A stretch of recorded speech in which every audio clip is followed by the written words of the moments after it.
Good morning সবাইকে। আরও একটা নতুন সকালের অনেক শুভেচ্ছা আর নতুন একটা ব্লগে জানাচ্ছি অনেক স্বাগত।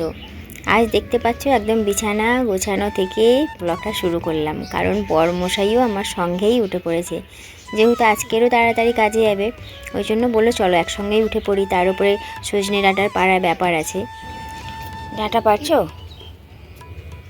কি গো, বেশি ডাঁটা পেরোনো কিন্তু। হ্যাঁ,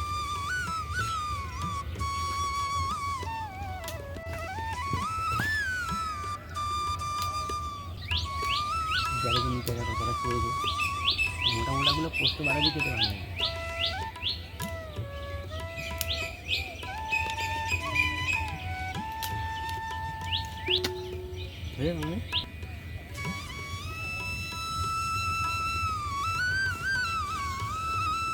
গুড মর্নিং সবাইকে।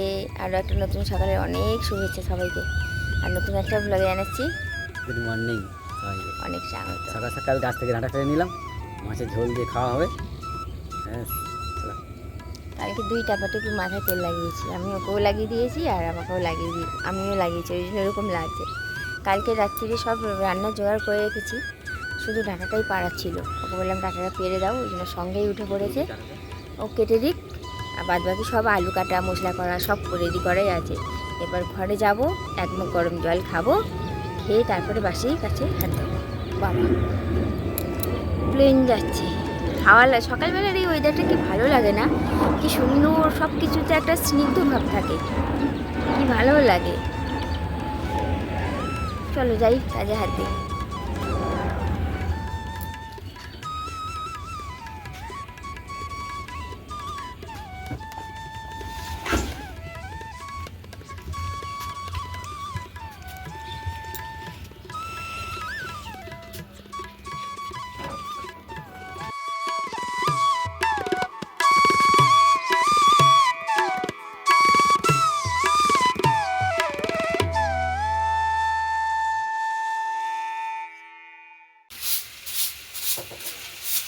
সত্যি সত্যি আজকে আমার বরের তারিফ না করে থাকতে পারলাম না।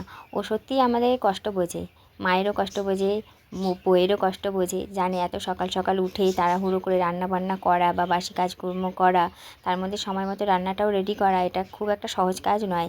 তার মধ্যে আমি যদি কিছু হেল্প করে দিই তাহলে সুবিধাই হবে। এই জন্য দেখতে পেলে তো হাতাহাতি কতগুলো টুকটুক করে কাজও করে দিল। ঘড়ি কাটা 7:20 ঘরে, আর তারই মধ্যে দেখো রান্না হয়ে গেছে। এই যে ও নিয়ে যাবে, বেড়ে ঠান্ডা করতে দিয়েছে। মা তরকারিটা একটু খুলে দেখান, আমি তো পুজো দেবো। এই দেখো ডাঁটা দিয়ে আলু দিয়ে মাছের ঝোল, আর ওই যে ওইদিকে ভাত বসে গেছে। মা গুড মর্নিং বলুন। Good morning. কত রাতে রান্না হয়ে গেল বলুন? এই সময় চান করতে ঢুকি, অন্য সময় 5টার সময় আমার সব হয়ে গেছে। মা সব ড্রেস ট্রেস চেঞ্জ করে মুখ হাত পা ধুয়ে বসেছিল বিছানায়। তারপরে উঠে এই এক তরকারি ভাত তো কতক্ষণ আর লাগে। ভাত এখন হচ্ছে। না না না থাক, একদিনে 2 রকমের ভালো, একই ডাটা 2 রকমের ভালো লাগবে না, অন্যদিন হবে।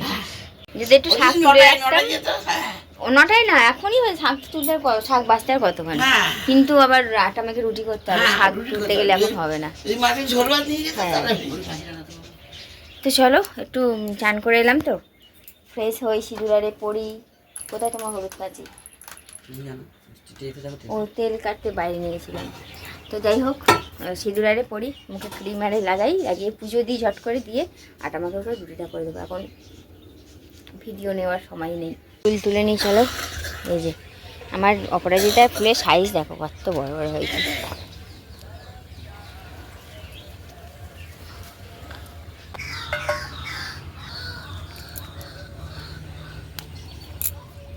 চারিদিক না মাকড়সার জাল ভর্তি, জানো তো, চোখে মুখে বড্ড লাগে।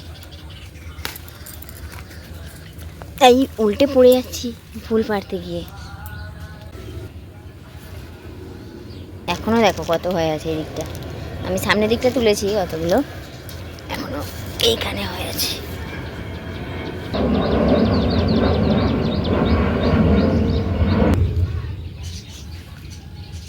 নমঃ শিবায়, ওম নমঃ শিবায়, হরে হরে ভোলে नमः शिवाय।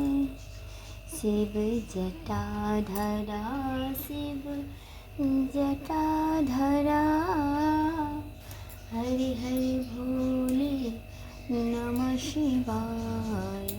नमः शिवाय नमः शिवाय।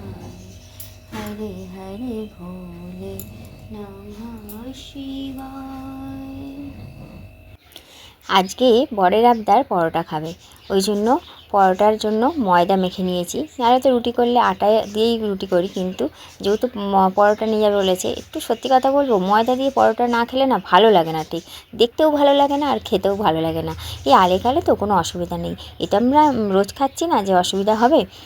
অবশ্য পুরোটা ময়দা দিইনি, আটা ময়দা মিলিয়েই করেছি, তবে বেশিরভাগটা ময়দা দিয়েছি, কমের দিকটা আটাই দিয়েছি।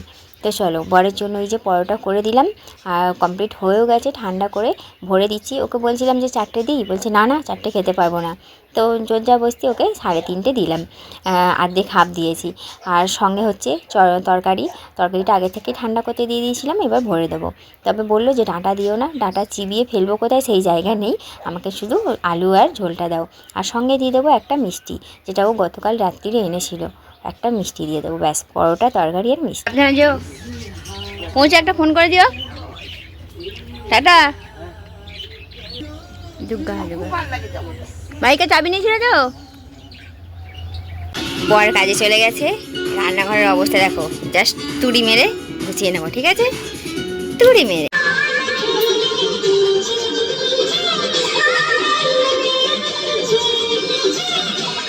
টিফিন নিয়ে নিয়েছি, শাশুড়ি বাবা দুজনেই একটা একটা করে পরোটা খাচ্ছি, আর পরোটার ভেতরে মিষ্টি, যে মিষ্টিটা বরকে দিলাম ওই মিষ্টিটাই রোল করে নিয়ে নিয়েছি। একটা তো ওই জন্য আর প্লেট থালা কিছু নিলাম না, মাও এরকম রোল করে নিয়েছে, আমি এরকম নিয়ে নিয়েছি।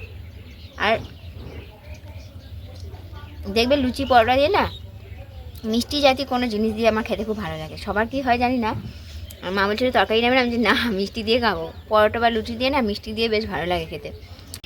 কাজ বাজ তো হয়ে গেছে, এবার খুঁজতে বেরিয়েছি একটু কেশুত্তি পাতা যেগুলো মাথায় লাগায় না, ওই পাতা খুঁজতে বেরিয়েছি। এখানে ওখানে হয়ে আছে, তুলবো, তুলে বেটে ওর রস লাগাবো মাথায়। কালকে রাত্রে মাথায় তেল লাগিয়েছিলাম, যে দেখো হয়ে আছে কেশুত্তি পাতা, শুধু পাতাগুলোই ছিঁড়ে নেবো, দেখি ডগের দিকে। আচ্ছা তোমরা কি জানো এই ফলগুলো যে হয়ে আছে বীজগুলো, এগুলো কি লাগানো যায়? একটু জানিয়ে তো পারলে কমেন্ট করে, যদি জেনে থাকো, এগুলো কি বেটে লাগানো যায়? এই একটা গাছ থেকে আমি অনেক পেয়ে যাব, আমাকে আর এদিক ওদিক খুঁজতে হবে না। একটু কাদা কাদা লেগে আছে, বৃষ্টি হয়েছিল তো কদিন আগে, একটু ধুয়ে নেবো তাহলেই হবে।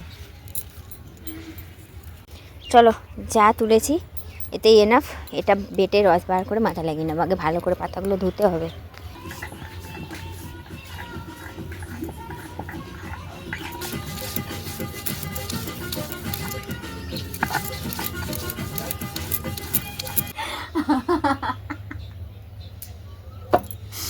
ও আমি নিজের মুখ নিজে আয়নায় দেখে হেসে হেসে মরে যাচ্ছি। প্রথমে তো ভয় পেয়ে গেছি, তারপরে আমি হেসে হেসে মরে যাচ্ছি। আসলে ঘরে আয়নার সামনে দাঁড়িয়ে মাথায় লাগিয়েছি, আর বাইরে গিয়ে ভ্রুটাতে ছিল যেটুকু বাটিতে এরকমভাবে লেপে দিয়েছি। তারপরে শিলনোড়া ধুলাম, হ্যান ত্যান করলাম, তারপরে যখন এসে আয়নায় দেখছি আমি নিজেই চমকে গেছি আর হেসে হেসে মরে যাচ্ছি। কেমন লাগছে আমার? মহিষাসুরের বোন লাগছে না? মহিষাসুরের বোন লাগছে আমাকে, সোজা কথা। আমি আর মা হেসে হেসে মরে যাচ্ছি। আমি যে কী লাগছে আমারে ভগবান।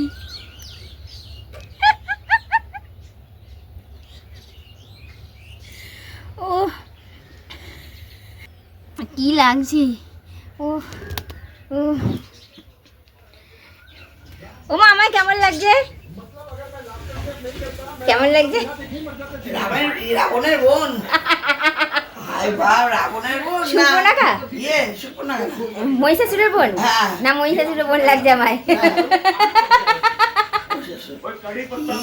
কি অবস্থা, আমিও অবাক হয়েছি, কি হলো এটা? লাগাতে লাগাতে এই অবস্থা হয়ে গেছে। আসলে আমি আয়নার সামনে মাথায় লাগিয়েছি আর বাইরে নিয়ে গিয়ে বাটি করা ছিল নিয়ে এরকমভাবে লেপে দিয়েছি। মানে কেমন হবে সেটা জানো না কেমন লাগিয়েছি না লাগিয়েছি আমি দেখিনি। তারপরে আবার শিলনোড়ারে ধুয়ে আয়নার সামনে গেছি। ও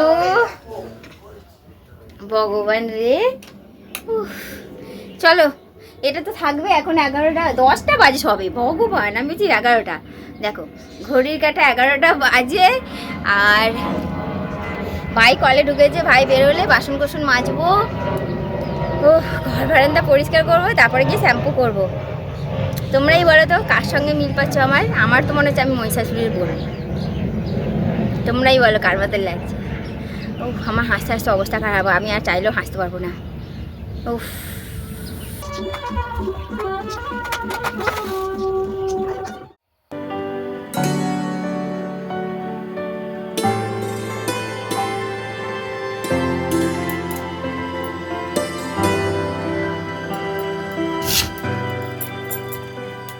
চলো শ্যাম্পু হয়ে গেছে, শ্যাম্পু করে স্নানও হয়ে গেছে, ঘড়ি কাটা 1টার ঘরে।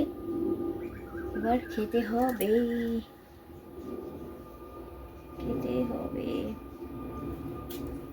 ঠিক আছে। এতে তো আর ইনস্ট্যান্ট চুল কালো করে না, এটা চুলের গ্রোথের জন্য ভালো, রিগ্রোথ হবে। চলো খেতে বসবো। এই যে তোমাদের সকালে মনে হয় দেখিয়েছিলাম তরকারিটা, আর না দেখি তাহলে আরেকবার দেখে নাও।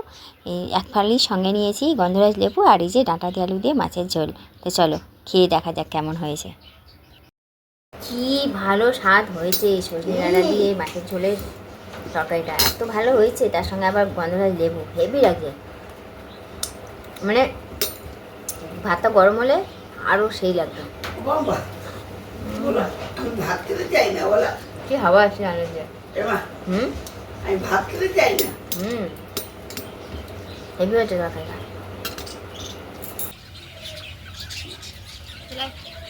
তোর মা এলো না তো?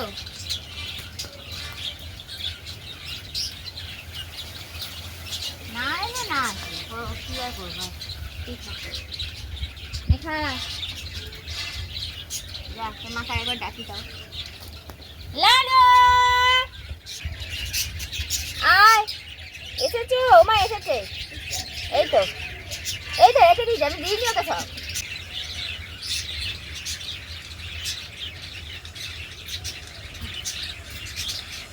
ভালো এই যে 2 মা বেটা খাচ্ছে,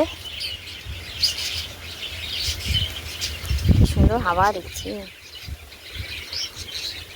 চলো জামা প্যান্টগুলো ভাজা ভাজা হয়ে গেল।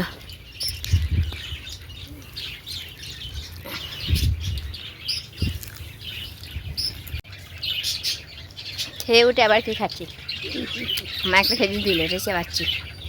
জামা কাপড়গুলো শুকিয়ে গেছে, একটু শুতে হবে। খেয়ে দিয়ে উঠে সবে জাস্ট বিছানায় পিঠটা ঠেকিয়েছি, দেখি ঢুপ ঢাপ করে আওয়াজ হচ্ছে, তখনই বুঝতে পেরেছি ঠিক আম পড়ছে। দেখো বাইরে কি এমন হাওয়া চলছে বলো তো, যেই হাওয়ার চোটে আম পড়ে যাবে, কিন্তু দেখো সব আম একে একে পড়েই যাচ্ছে। আগেই দেখিয়েছি যে 1 ব্যাগ আম পড়েছে, তারপরে সারাক্ষণ পড়তেই আছে ঢুপঢাপ করে। গাছে আর কয়েকটা মাত্র হাতে গোনা আছে, এই কটাও থাকবে কি না জানি না, কি হয় দেখা যাক। তো যাই হোক চলো বন্ধুরা, ভিডিওটা এখানেই শেষ করে দিচ্ছি, আর বেশি বড় করব না। ভিডিওটা যদি ভালো লেগে থাকে একটা লাইক করে আমার পাশে থেকো। আজকের মতো তাহলে টাটা, দেখা হবে আগামীকাল।